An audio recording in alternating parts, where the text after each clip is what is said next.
QM2 is landing back in city on transatlantic crossing. Cruise fans can once again experience the majesty of sailing from Liverpool, with Cunard revealing a city departure for its flagship, the Queen Mary 2. The North Atlantic westbound crossing, which is new for the Luxury Line's 2019 season, will start in Southampton before heading to Liverpool.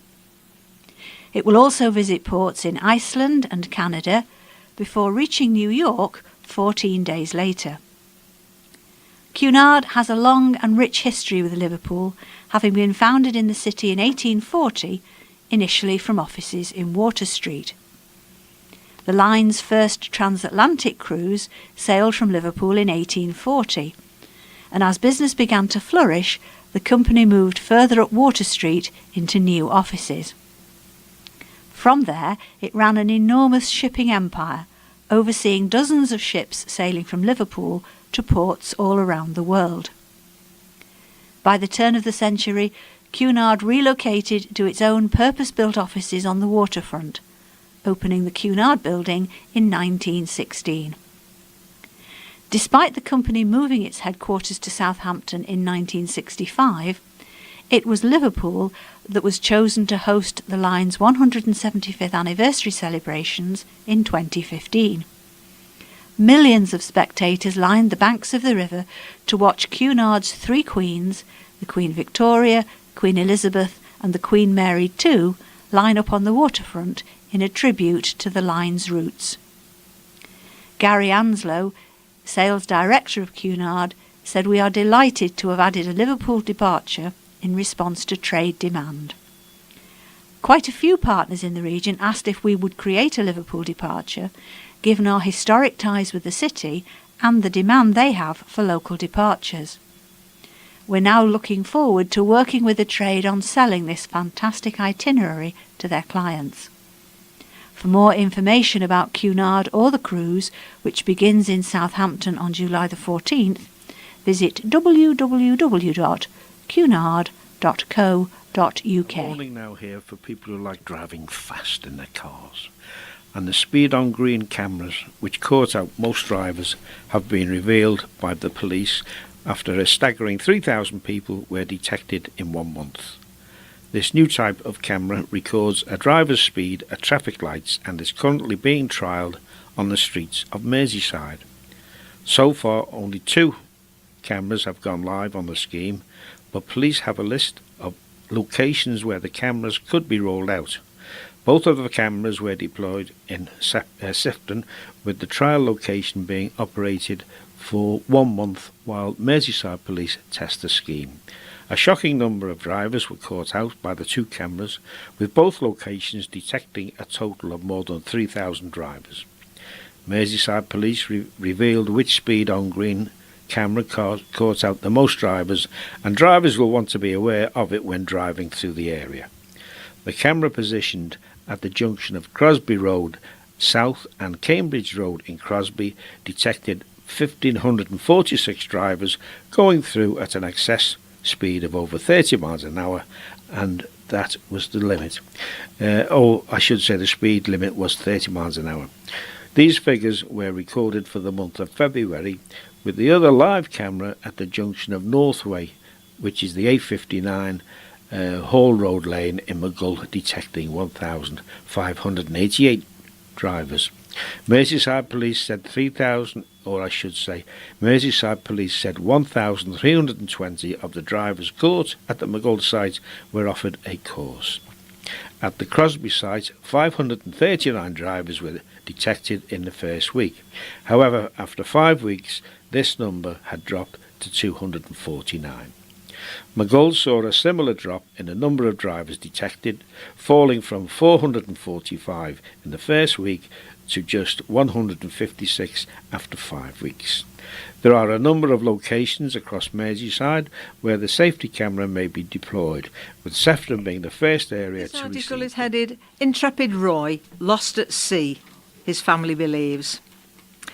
The heartbroken family of a missing sailor believe he is lost at sea after his mysterious disappearance. Roy Borton was last seen in November in Rodney Bay Marina in St Lucia. The 71-year-old is understood to have set off on a 2-mile trip in a small dinghy to board his yacht, which was anchored nearby. However, his devastated sister said her brother failed to make it back to his beloved boat, and now, after more than 3 months with no information as to his whereabouts, she sadly believes his one-of-a-kind brother is in a watery grave. Lynn Vaughan told the Echo, "There was a heavy sea that night, and friends reported later that Roy had been out of sorts. We don't know what happened, but one possibility is that the swell tipped him into the water and he was unable to get back into the little boat to reach the relative safety of his beloved yacht, Guiding Light." In the last few months there has been no further sign of Roy. Roy, who was originally from Liverpool but lived in Anglesey, was part of the Merchant Royal Navy with Cunard and worked as an electrical engineer, diagnostic technician, and later became captain. His sister said he would entertain everyone with his exciting tales of the sea, which she will always remember him for. She said he lived in the wild side and loved visiting new places and making new friends. People got to know Roy, enjoyed his warmth and laughter, and above all his entertaining stories. Lynn said her brother dreamed of travelling the world, and 10 years ago set off from Liverpool Marina with a group of friends. They sailed the length of the country and across the Bay of Biscay to Spain, where they parted ways. Roy then continued on a solo journey to his dream destination, the Caribbean, which is sadly where his family believe his journey ended. And for the next 8 years he essentially lived at sea, continuously making sea crossings to visit many of the beautiful Caribbean Windward Isles, taking part in regattas and making many, many friends, said Lynn. Roy's family are awaiting to hear from a coroner's High Court hearing to establish whether evidence shows he was lost at sea. However, in a bid to remember him, a celebration of his life is being held in Beaumaris, Anglesey, where his yacht is moored, on Saturday the 6th of April. A little article in the column My City by Tony McIntyre, and it's headed, "Please don't call me, OK?" I was half expecting a phone call from Manchester the other day, so when my phone rang and 0161 something appeared on the screen, I answered. Kicking yourself is pretty much an anatomical impossibility, but I felt minded to attempt it as soon as the voice on the other end responded. Answering a phone call from the unknown is always, always, always a head-in-the-hands blunder. "Hello, is that Mr. Anthony?" said my misinformed caller.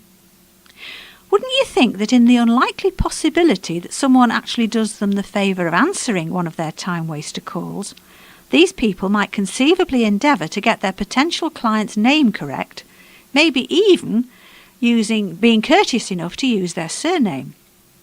But such was not the case. This was, inevitably, one of the mounting avalanche of PPI calls as the deadline looms, following on from previous attempts in the past few days to conduct a lifestyle survey and help me plan my own funeral. Hats off, though, to these people and those who orchestrate them. They are irrepressibly cunning. They must surely now have the means to route calls through some kind of exchange that falsifies their origin. So many somehow identify themselves on screen as an 0151 location. And in Liverpool, I'm almost certainly going to answer them. Duh. But if they genuinely are from these parts, why do they sound like they're in the Mariana Trench or a signal blind spot in Tierra del Fuego?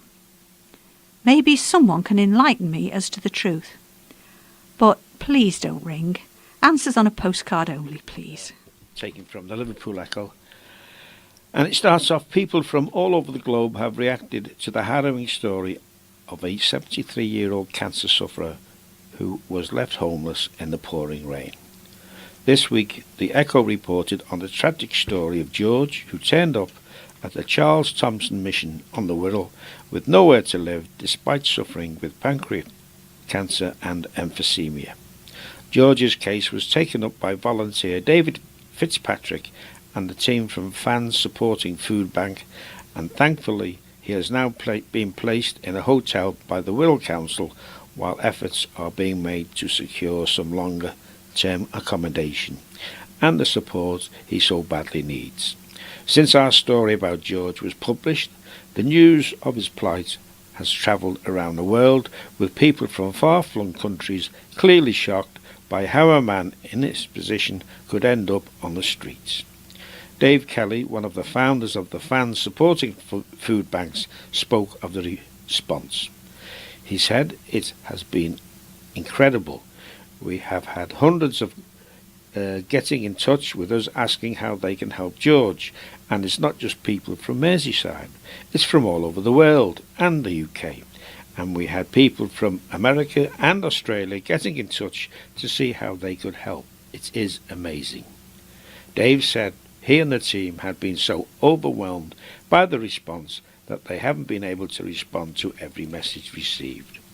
He said, so we would just like to say public thank you to everyone who had reached out, offered the hand of friendship and cared about George. We are eternally grateful.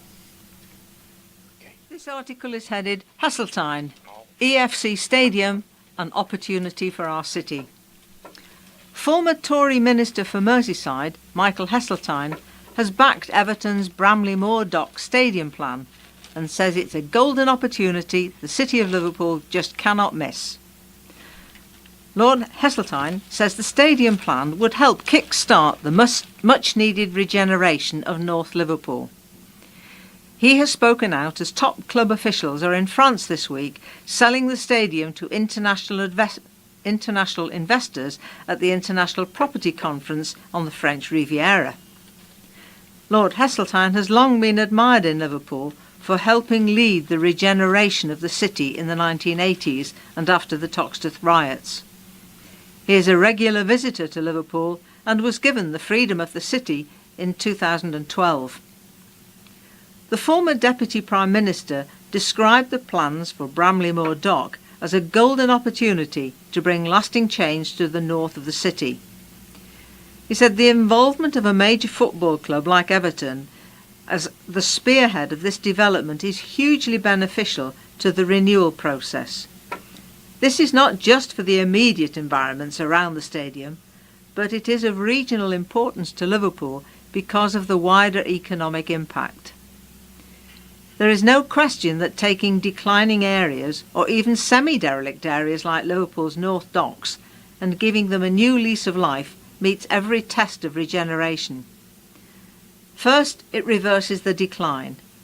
Secondly, it uses brownfield sites as opposed to green sites, and it tends to create jobs and investment where people actually are. All that investment combines to create an atmosphere in which other businesses want to be involved and other growth projects emerge. Everton's plans would change the whole tone and attitude towards the local area. It should be remembered that this area of North Liverpool has been in decline for many, many decades. So it strikes me that this is the opportunity which the City of Liverpool just cannot afford to miss. A study by international property firms estimated the stadium project could boost the local economy by £1 billion and help spark the creation of thousands of jobs.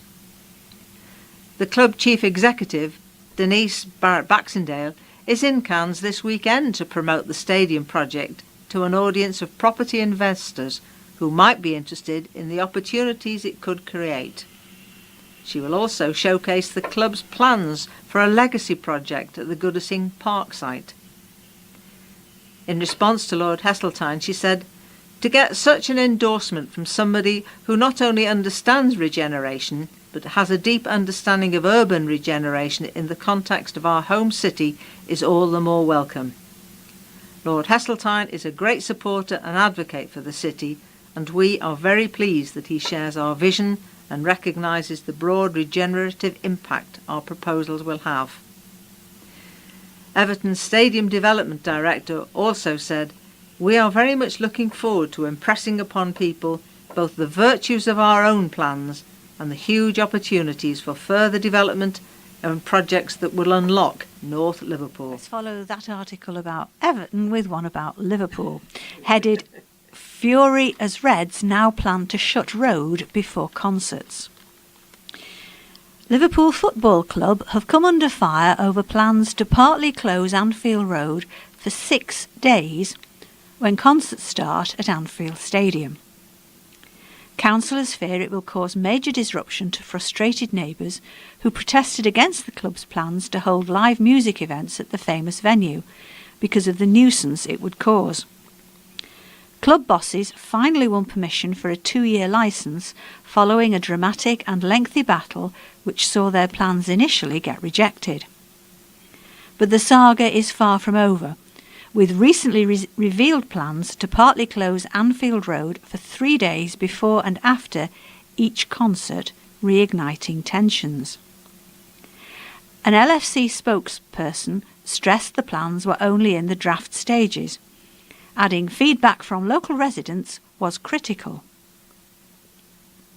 In a scathing letter to residents, councillors expressed disgust and disappointment at the planned road closures. Councillor Billy Murrett and Rosgroves said they were shocked to learn of the club's intentions after meeting with them last month, claiming there was no mention of this in either application. The letter, seen by the Echo, says, "Although LFC claim the closure is necessary to protect the health and safety of local residents, this level of disruption to the community was not mentioned in either the initial planning application or the revised application which followed the objections of residents. I am sure you share the disappointment and disgust of your councillors at the dismissive approach of LFC, who appear to be willing to disregard the disruption and distress caused to their neighbours in order to maximise profit at one of the richest football clubs in the world. It urges residents to attend a public consultation over the proposals to make your views known. The consultation will be held at the Sir Kenny Dalgleish stand, Anfield Stadium, on March the 12th. Story here, as usual, taken from the Liverpool Echo. And the headline reads, "Wear blue in honour of little man who achieved so much." The parents of a little boy who died after being hit by a van say they still face a constant battle to keep children safe on Liverpool's roads. Bobby Colleran, who would have turned 11 this week, was just 6 when he was knocked over and killed while walking home from school with his mother, Joanne, in October 2014. Schools and businesses across Merseyside will mark his birthday on Wednesday by taking part in Wear Blue for Bobby Day, a fundraiser for the road safety campaign launched in his memory. Bobby's parents, Joanne and David, have worked tirelessly since his death to raise awareness about road safety, while Slow Down for Bobby posters have become a familiar sight on school gates across the city. Under their guidance, primary schools in Liverpool have introduced Bobby Zones, a slow zone outside preventing drop-offs and parking on pavements. But nearly 5 years on, they say drivers still have to be reminded of their responsibilities. Even on Leyland Road in West Derby, the road where Bobby was killed. Mum of 4 Joanne from Huyton says, "Wear Blue for Bobby is something positive that we do to raise awareness, and we raise funds on the day for the charity so it's able to keep helping the schools. I got a message from a school in Manchester, and then there are even schools in Ireland that have requested Bobby Zones. That was a big part of Bobby's accident. The road was that busy that the guy didn't see him.